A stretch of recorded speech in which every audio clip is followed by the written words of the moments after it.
പ്രസിദ്ധമായ ആറാട്ടുപുഴ പൂരത്തിന്റെ കൈപ്പന്തങ്ങൾക്കുള്ള തുണി ഒരുക്കി തുടങ്ങി. ആറാട്ടുപുഴ പൂരത്തിന്റെ കൈപ്പന്തത്തിനുള്ള തുണി ഒരുക്കി തുടങ്ങി. തിരുപ്പൂരിൽ നിന്നും കൊണ്ടുവന്ന 200 കിലോ തുണി മന്ദാരക്കടയിൽ വെച്ച് പുഴുങ്ങി അലക്കുന്ന പണികളാണ് ആരംഭിച്ചത്.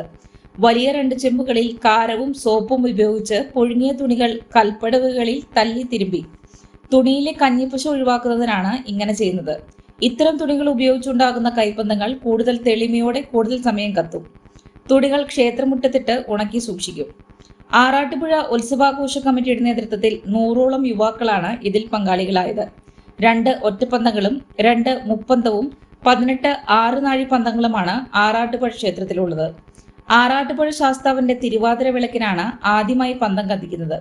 തുടർന്ന് പെരുവനം പൂരം, ആറാട്ടുപുഴ തറയ്ക്കൽ പൂരം, ആറാട്ടുപുഴ പൂരം എന്നീ ദിവസങ്ങളിലും പന്തം കത്തിക്കും.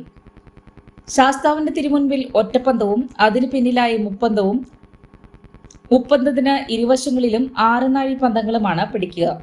ഓടിൽ തീർത്ത പന്തത്തിന്റെ നാഴികൾ ഓരോ വർഷവും പോളിഷ് ചെയ്യും. മുല്ലമുട്ടിന്റെ ആകൃതിയിൽ പന്തങ്ങൾ ചുറ്റുന്നതിനായി 1 നാഴിക്ക് 1/2 കിലോ തുണി വരെ വേണ്ടിവരും. വെളിച്ചെണ്ണയിലാണ് പന്തം കത്തിക്കുന്നത്. ആദ്യകാലത്ത് വൃശ്ചികത്തിൽ വെളിച്ചെണ്ണ ആട്ടി വലിയ ഭരണികളിലാക്കി നെല്ലിട്ട് സംഭരിച്ചു വെക്കാറുണ്ടായിരുന്നു. ഇതിൽ നിന്നും തെളിഞ്ഞു കിട്ടുന്ന വെളിച്ചെണ്ണയാണ് പന്തം കത്തിക്കാൻ ഉപയോഗിക്കാറ്.